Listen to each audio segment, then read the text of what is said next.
What's going on, ladies and gents? Welcome to today's video, and today we have taken out to the Honda NT1100.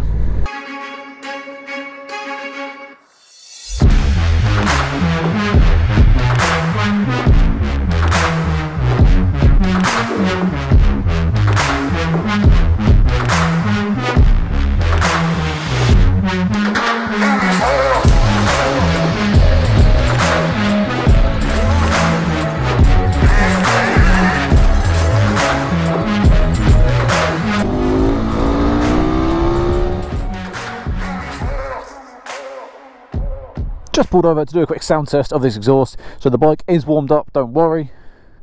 Remember, twin cylinder 1100cc.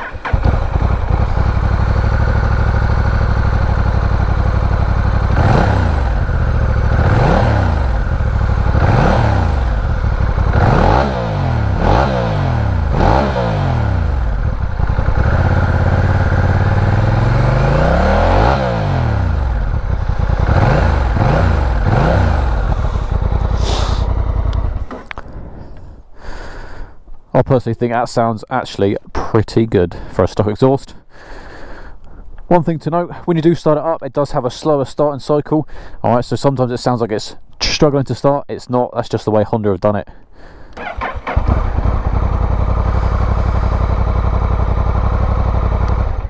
Hopefully you can pick it up there.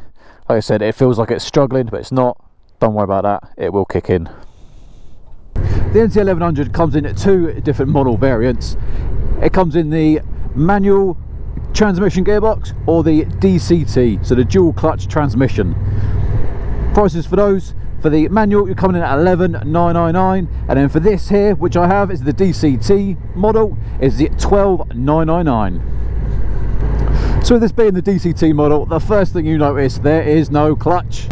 That is because this has the capability of being a fully automatic gearbox. I say it has the capability of being a fully automatic bike because Honda allow you to make this a manual. On the right hand side here, you've got the A, which is the auto, or M. So if you push that button and move it into the manual, on the left hand side we've got the flappy panels. So with your left index finger or your right thumb, you can go up or down through the gearbox. It's something that does take a little bit of getting used to, especially when you're in town riding like this. When you come to a set of traffic lights or someone stops in front of you, naturally you jump on the clutch, all right, and make sure you don't stall. This isn't the case because there is no clutch, so you do find yourself every now and then twitching with your left hand. It's exactly the same if you've ever ridden a manual to an auto car. Every now and then your left leg does twitch. It's just something that muscle memory you will get used to if you do buy this bike. If any of you have ridden the African Twin from Honda, this is the exact same engine along with the exact same frame. So you are going to get very similar feels between the two bikes. Before we start getting into this bike a little bit more, this video would not be possible without support of Branson's Motorcycles over in Yeovil. So once again, a massive thank you to them for lending us this bike. If you want to head over to their website, their information will be in the description box below. Starting this bike up is pretty easy. Jumped on it, taken off the side stand. It's in neutral straight away. Right hand side, push the start button. From there to get going, okay, down here on the right hand side we've got our drive and our sport mode button, and then the auto and manual button as well. So what we're going to do, get it into gear, you're going to push the D once, and there you go, you heard the engine click over into first gear, and it's in drive. If I want to put it into sport, push that D/S again, and there you go, it's on sport. With sport there is 3 different levels of sport. All you're going to do is hold the D/S button, and as you can see it will just cycle through 1, 2 and 3. Okay, so I'm going to leave this on sport and number 2 in the tour mode, and then we'll see how it is.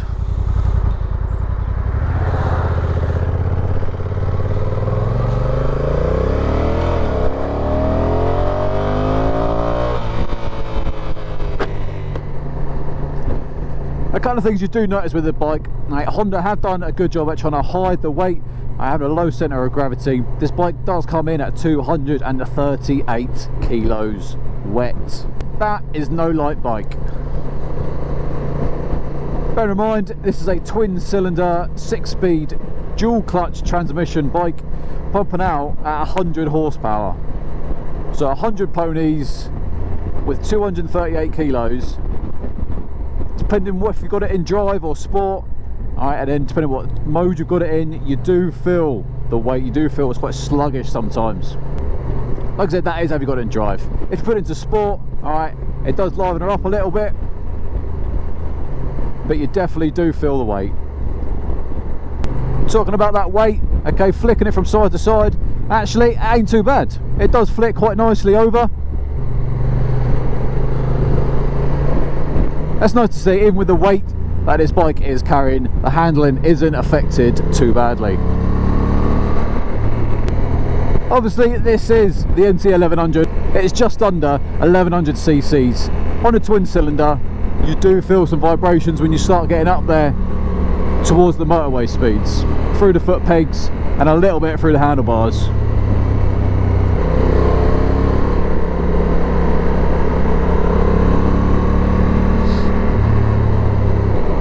Recently I have ridden the Kawasaki ZH2 and that has the same weight as this, but I tell you what, the brakes on that, the Brembos, are absolutely sublime. The brakes on this leave me questioning whether I'm going to stop enough.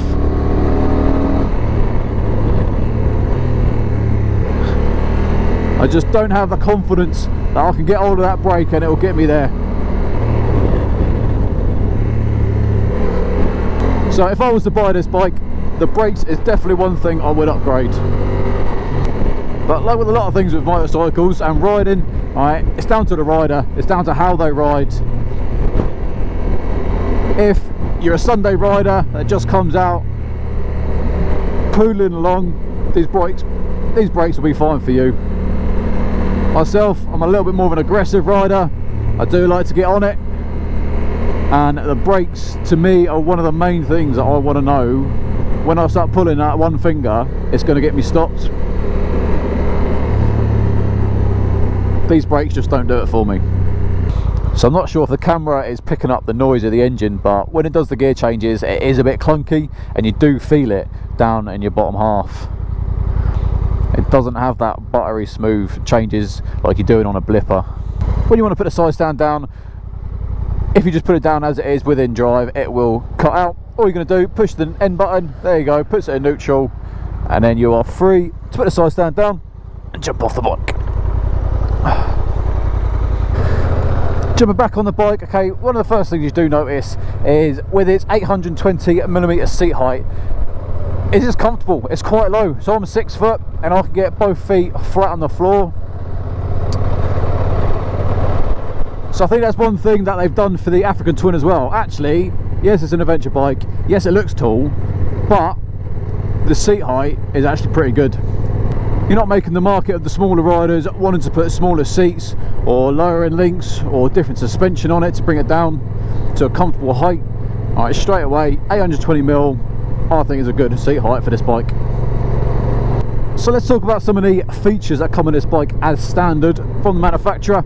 Okay, so starting at the front, we do have a 5-way adjustable screen. In my opinion, this is probably the least user-friendly adjustable screen I've used on a bike. Bikes out there like the KTM 1290 Super Duke Adventure, okay, that's got dials on the left and right hand side, but you can do one-handed, which make it really easy. This, you have to do it when you're off the bike pretty much, or stand up over the handlebars to lift up, which in my eyes isn't a feasible task whilst you're riding. So it's a shame they haven't come up with a better design to make it adjustable. So at the minute I've got the screen set up to its highest position, and when I have my visor open, the wind deflected off the top of this screen, it hits my visor and it makes it vibrate. So sitting with my visor up like this, all I can hear is my visor vibrating above me. So it's either a case of visor down so don't have that vibration, or lowering this so that doesn't happen. Obviously if you lower it down, the wind's going to come down and probably hit you more central on the face, but we'll test that out later on and see how that is. Next thing you may see on the left and right are these wind deflectors. Okay, I noticed on the dual carriageway the wind was pushing off and it was kind of just hitting the edges of my shoulders, so it's nice to see that they're trying to do the most for wind deflection for the rider. And finally, one last thing for wind deflection, down the bottom by your feet ankle area, okay, they put in extra little winglets to kind of push the wind and the rain away from the rider. At the top here we've got a nice little sun visor for the 6.5 inch touchscreen TFT display. My gloves aren't touchscreen friendly, they don't work on my phone and they don't work on the TFT screen. Back there at that junction, one thing you do notice, even with the weight, actually it's really easy to use at slow speeds. I didn't feel like I needed to put my foot down, I could just gently creep up to the junction, peer around the corner and pull out, all without falling to put my foot down. Underneath the TFT screen we do have a LCD screen. The LCD screen is showing our speed, our total mileage and then what drive mode we're in. At the minute the LCD screen is a lot clearer to see. I've got the sun right behind me. LCD screen is a lot clearer to see than that TFT screen. So when you do get bigger screens, manufacturers can clutter these screens.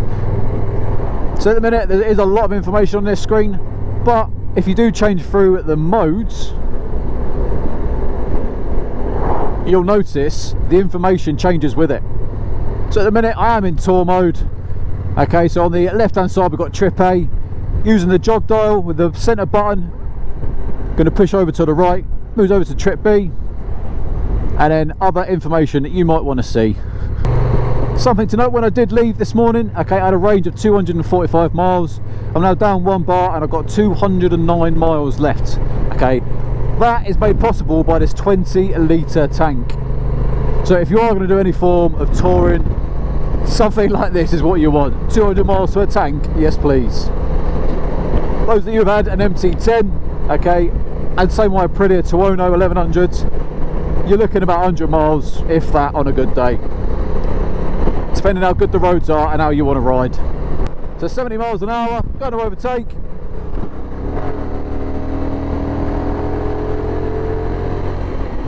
As you can see there, it dropped from 6th down to 5th gear. You do feel it kind of push you back a little on that gear change, alright, but it's something that's needed to punch you past. That little stretch of dual carriageway there, I did get up to motorway speeds, and like I said, you do feel the vibrations through your feet quite a lot. So if you're going to be doing a lot of motorway miles, that is something to consider.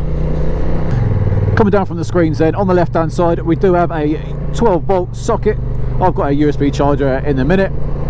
On the right hand side, okay, underneath this waterproof housing there is another USB charger. So it's really nice to see they're giving you different capabilities of charging items on this bike as standard.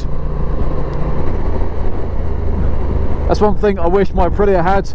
Okay, it's got the little slot for the USB charger to go into, they just haven't put it in. This specific bike is $12,999. So far I think actually it's a really good price with the technology and the kit that you get with this as standard. Remembering this is the DCT variant of the two models. If you do want that clutch and that ability to change your own gears, save yourself £1,000 and then get the manual version. We've got plenty of travel on the 43mm upside down shower forks at the front. So far I've had no complaints with the suspension on this bike and how it's set up from factory.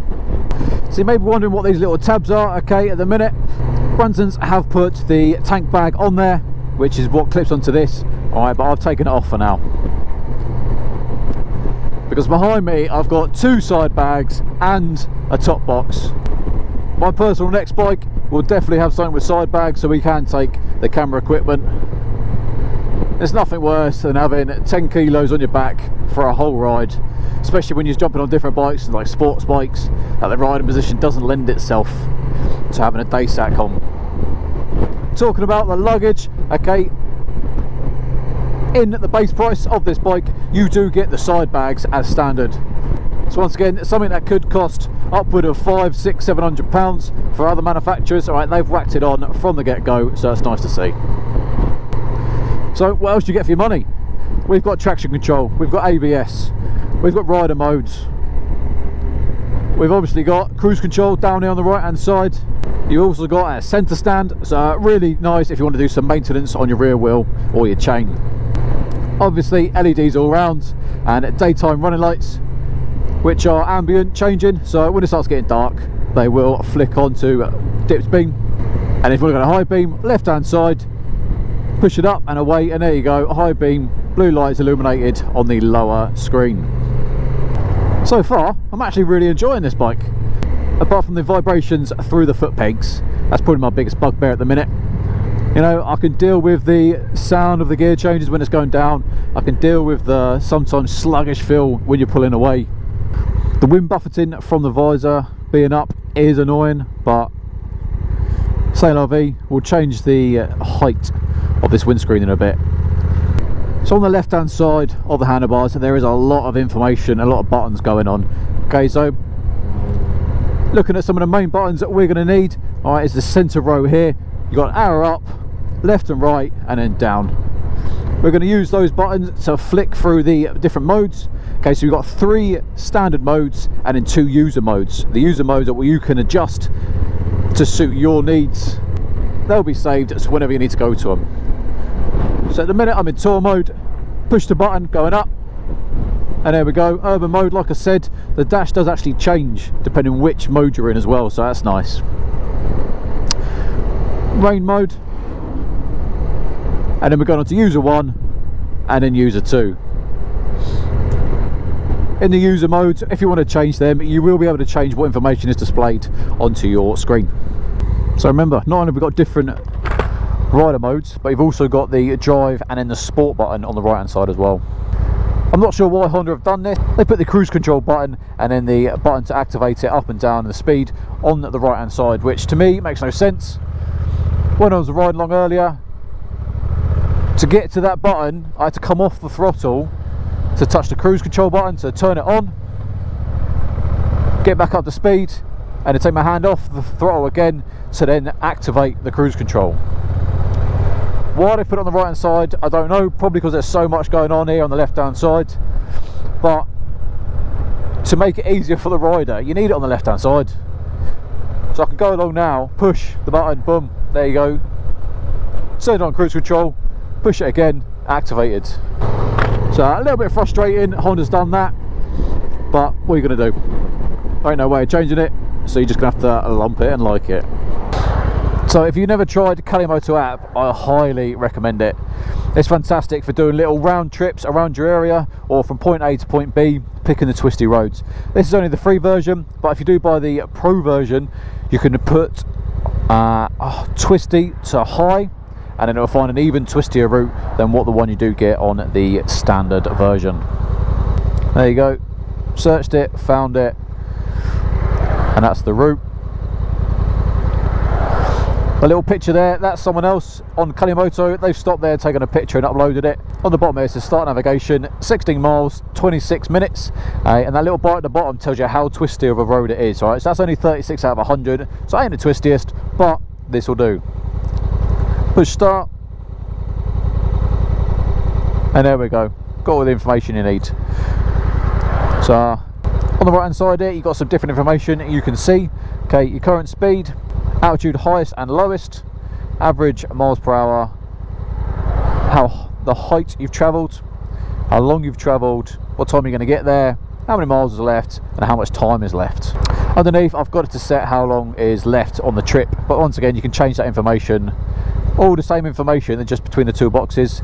It's up to you which one you put in. Let me know in the comments box below, do you use Kalimoto, and if so, what's the furthest you've gone using it? And if you don't, do you use something else? And if so, what do you use?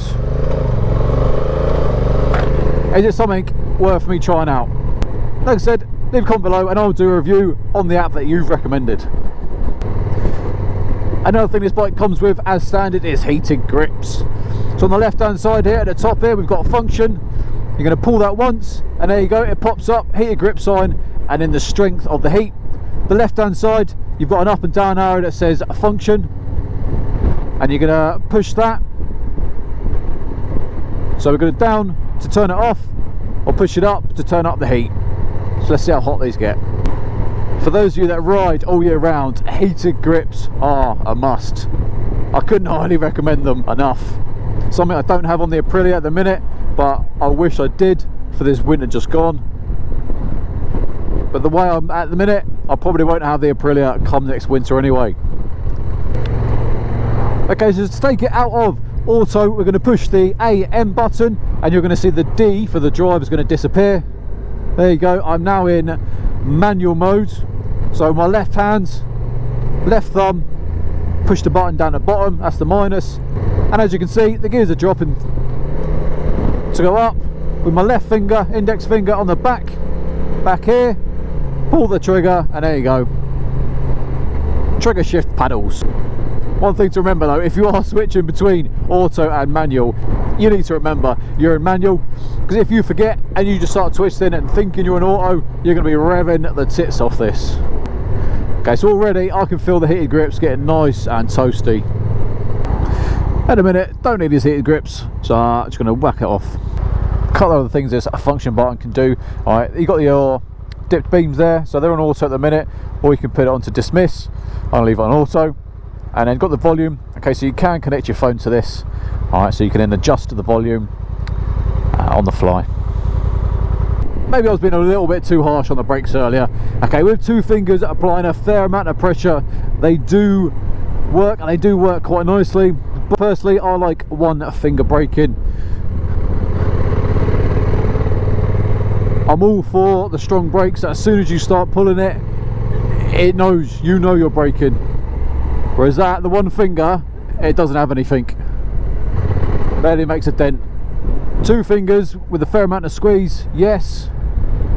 But that's not me and my personal preference. It's how I like my brakes set up. As we spoke about, okay, seat height is good. But looking at the position, okay, my knees are in a nice, comfortable position. Alright, the foot pegs are nicely situated. There's no discomfort, no pain, no pressure, and no ache so far. The seat is actually really comfortable compared to the ZH2 that I rode the other day. That thing was hideous. This, it's got a nice amount of plushness to it. Alright, my top half, I am fairly upright. Overall, it is a really comfortable riding position. Because of this DCT transmission, it's just an easy bike to ride. Like I said, they've done well with the handling. You don't feel it, you don't feel all that weight, especially at low speed, where some people will struggle with heavier bikes. They've done well, Honda. Good job. So this is a fairly steep hill, won't show it on the GoPro. Sitting at 2000 RPM, second gear, around 20 miles an hour, and it was fine. It just then flicked into third gear and it did start to judder a little bit, but I mean, now I'm going 26 miles an hour and it's put it into fourth gear. The good thing with this DCT transmission, yes, it's in auto, but you can still use the paddles if you so want. There you go, push it from third to second. Yeah, it will go back up. Oh. So yeah, if you leave it in auto and you do use the paddle shifters, all right, it will continue to change its gear. If you did drop it from third to second, let's say coming up here like that, there you go, it does go back into third when the bike thinks it needs to.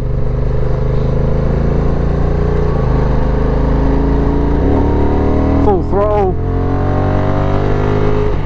fourth gear, it didn't have much, get up and go, dropped it into third, and then it pulls you through.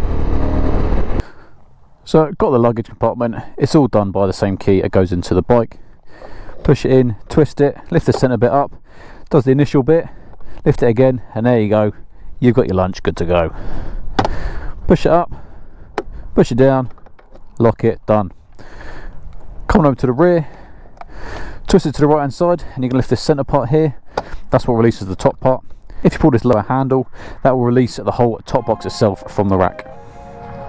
And there you go, that's my full camera bag, all the stuff, got stuff charging, and fits perfectly inside there.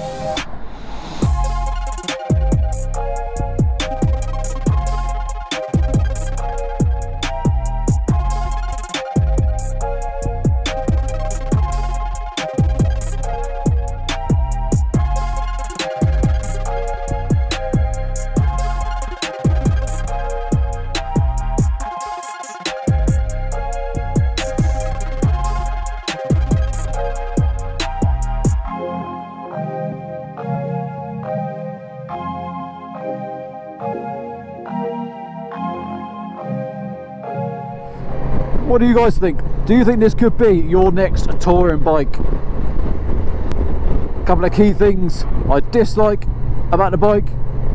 One being the vibrations through the foot pegs doing motorway speeds. Two being the cruise control on the right hand side. And three being the buffeting that happens on the top of my visor when my visor's open from the windscreen. Yeah, that's not a massive thing. I could either lower that or put one of the clip-on attachments that go on the top that then flick it even higher. So that is an easy fix. However, the vibrations and the cruise control, not so easy. Good things, 20 litre tank, giving me roughly 200 miles of range. It's comfortable, easy to ride, and the amount of tech that you get, not only tech but extras onto the bike, i.e. the centre stand, the luggage, the USBs, the 12 volt sockets, cruise control, all of that into a $12,999 price. I think this is a great little package. As always, a massive thank you to our channel supporters. This bike has come from Branson's Motorcycles over in Yeovil. Like I said, their information will be in the description box below. If you have enjoyed this video, please make sure you give us a thumbs up, like this video and hit that subscribe button. Once you've hit that subscribe button, make sure you hit that little bell notice so you get notified of all future video content coming from us. You may have noticed most of our videos coming out are dual videos, i.e. I'll be on one demo bike, Zoe will be on another. But not today. Today's been a solo ride. Zoe has got herself a new job, so a big thumbs up to Zoe for that. Means I get to spend some more of our pennies on some tech and some camera gear. I don't need a home. Oh, bad picture on my wall. It reminds me that it's not so bad. It's not so bad.